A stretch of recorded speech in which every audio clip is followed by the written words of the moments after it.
Does the Industrial Revolution show humanity is punching above its own weight within its own evolution and causing its own demise? We hear in Oxford there's a shortage of allotment sites and space for individuals to grow their own crops, especially as new houses are built with smaller gardens. Do you think this is the case, or is there plenty of space to grow? And this is a podcast we try and make something happen from. It's more than just individual actions. Together as a community, us as podcast makers and as you as listeners, we can actually do more. Help us in that endeavour and maybe listen to some of the actions we come up with and make a difference. The topic of today's episode is formed by 2 listener questions that have been sent in. And no matter what they are, we don't read them before we press record. We just come at them cold like you. And we bring it back to the natural world in some way if we can. I'm Stuart the Wild Man Mother, and I try and bring nature into people's lives in the hope that they'll want to protect it. Who's the co-host? Well, I'm the best co-host. I'm William Manklow. Thank you very much for being with us, as always. We've not said who we are for a while, have we? Well, in the last episode, we didn't mention what we do and who we are. Well, so I just bring nature into people's lives in as many ways as I can. You often find me behind a camera, underneath a drone, in front of a live audience, or behind a microphone, which I'm doing right now. The 4 habitats of the Manklow. And the questions then, will we go straight into those questions? No, we'll waffle on for a little bit. Anyway, this podcast is about real discussions, real opinions, authentic views, no scripts. We don't prepare. We don't see the questions before we press record. No. Many people say, well, you need to do a bit of research. No, we come in cold. We like to just not be prepared and just explore it from the ground up. And then we think, well, do we need to get an expert in to expand on this? You know, and that's what we're all trying to do in the world, to be honest with you. And we're trying to show localised actions off the back of those questions that we'll come up with to help you maybe improve the quality of life or the environment where you live. We just want to remind you that you are part of nature, you're not separate to it. And these conversations are going to meander and roam all over the place. And just bear with us. So who's the first question? As any good conversation, it always roams. It always goes off on tangents. Because you never know where those tangents will lead to. We'll go to Bolivia today. Today we'll go to the Departamento De Santa Cruz in Bolivia, and the question comes from Gaby. Gaby's question is: does the Industrial Revolution show humanity is punching above its own weight within its own evolution and causing its own demise? Interesting. Well, the Industrial Revolution is still with us. Yeah, still going now. It's not a past thing, it's a continual thing from... Well, when do you think the Industrial Revolution started? What would you say when it started? I think it probably started before the practical side, because you had the internal combustion engine in the late 1800s, and you had mills and that, 1850s, 60s, water mills. I would probably say the Industrial Revolution started with the generation prior to that, or the generations prior to that, who wanted to streamline things. Yes. Well, things like the threshing machine. Yeah, the threshing machine, or just they could see a way of mechanising things to make money, and there was also a desire from the public to make life easier, shall we say. And so I would say it starts before the factories even opened. Well, we can't actually edit this siren out, so we'll just go with it. Yeah. When do you think it started? I think that's the Industrial Revolution police coming for us. Yeah. That's a loud one. That is a very loud one, yeah. Wait for it to pass. Yeah, a bit like wind. Okay, carry on. Yeah, at the concept of trying to streamline, as you say, life, that it wasn't all done by hand. It wasn't done by it wasn't done by hand. It was done by mechanized means. Does it show the Industrial Revolution show humanity punching above its own weight and within its own evolution and causing its own demise? I think the Industrial Revolution sped things up, and the computer revolution, the microchip revolution. It's all part of the Industrial Revolution. Yeah, which is all part of it. Yeah. I think it's very fast evolution that's beyond, and bodily evolution cannot keep up with that.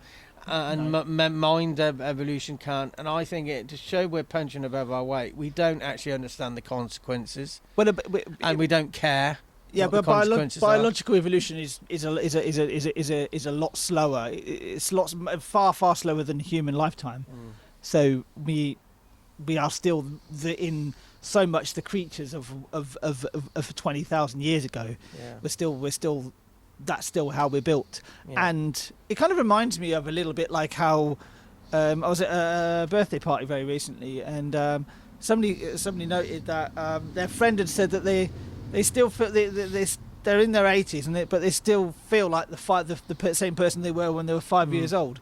Is that person's always been there, and I think we are intrinsically the same person as we were when we were a child. So as a species, we're kind of the same. We're still that same species as we were maybe 20,000 years ago, but everything else is technology and the industrial revolution has moved our lives on so quickly. In a space of 200 years, we've gone from living in the dark to having perpetual light, basically. I mean, so punching above our weight, I mean, the fact that we're trying to now counteract what many people say are the consequences of the Industrial Revolution, like the carbon that's out there and the greenhouse gases that are out there. The fact that we can't quickly turn that around, that's another indication we're punching above our weight. But isn't it always come back to the fact that we distance ourselves from nature, but we are nature? And I've often thought that this trajectory that we are on with the Industrial Revolution pushing us forward is all part of the natural order of things. Anyway, in a philosophical way, yeah. I think in the scientific way. I mean, when you actually say, it says here, causing our own demise, I mean, absolutely. Nature moves on and it evolves, and it might be that we have to cause our own demise for the next thing to come. We're just trying to perpetuate our stay here longer, maybe. Maybe, but we haven't been around for very long, really. Yeah. Eventually, we'll be something will come along and bring our demise. Yeah. We're not going to be around forever. It's impossible. I mean, the really obvious thing is to look at the way the sun will blow up eventually. I mean, that's a long distance time in the future, but it will eventually happen. And in the intermediate period between this now and that moment in time, something's going to happen. Yeah. Just by laws of averages. And the laws of averages, something can happen. We're going to come up with an action. So, this is a tough one. Maybe an action is just to look at your own life and think, where are you punching above your weight and where aren't you? Because then you're aware and you can do something about it. And like I said the other day, the ultimate awareness is being aware that you're aware. That's awareness. Punching above your weight is what would that mean to you? What does it actually mean to you? Well, I'm out of control, punching above my weight, so then I can do something about it, and then potentially look at it and put some things in place so I'm actually punching within my weight. Yeah, and is that then and then move up a class when I'm ready?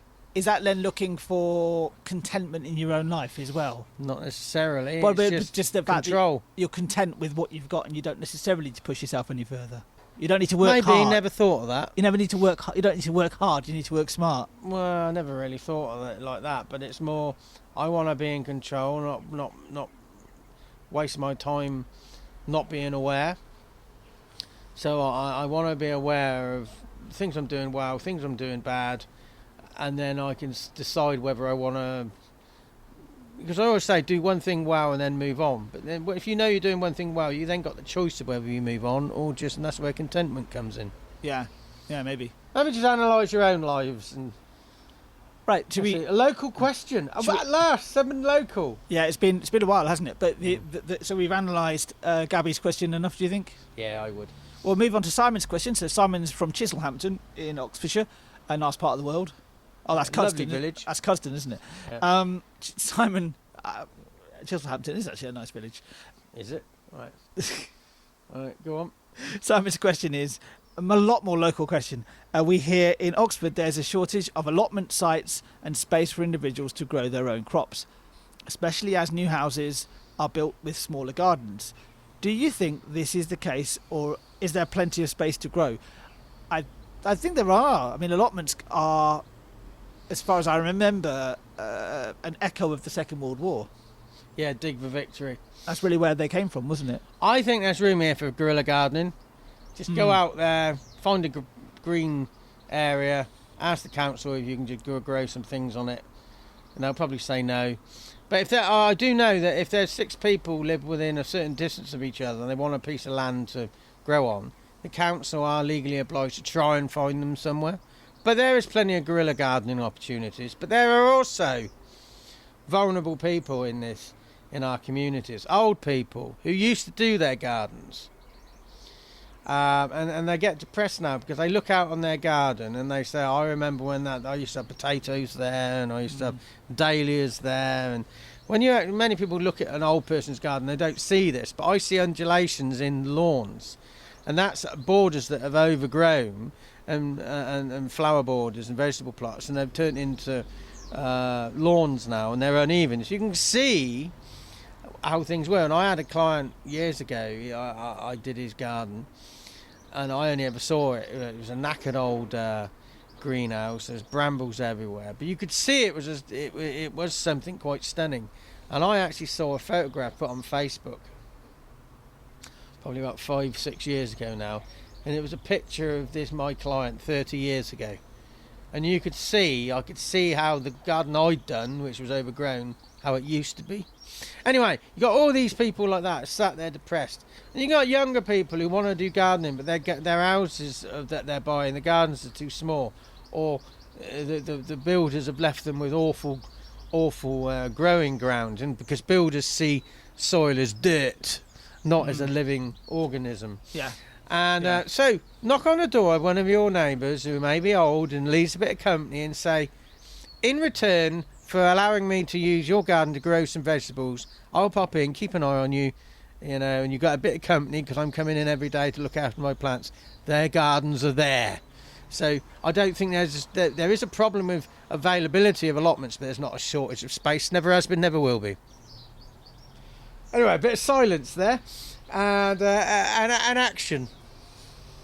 I think you just come up with the action. Yeah, go and befriend a local lonely person who's got a garden, old person maybe, who can't do the garden anymore, depressed how it was, and how it looks. But it builds a community. Yeah, and that's what this podcast is all about. And also, you get to know somebody who's a different generally.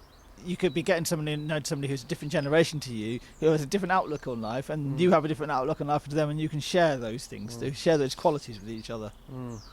Anyway, that's been another episode of the People's Countryside Environmental Debate Podcast. The next 4 questions from all over the world again: Morocco, Montenegro, Uruguay, and then Cornwall in England. What a mix.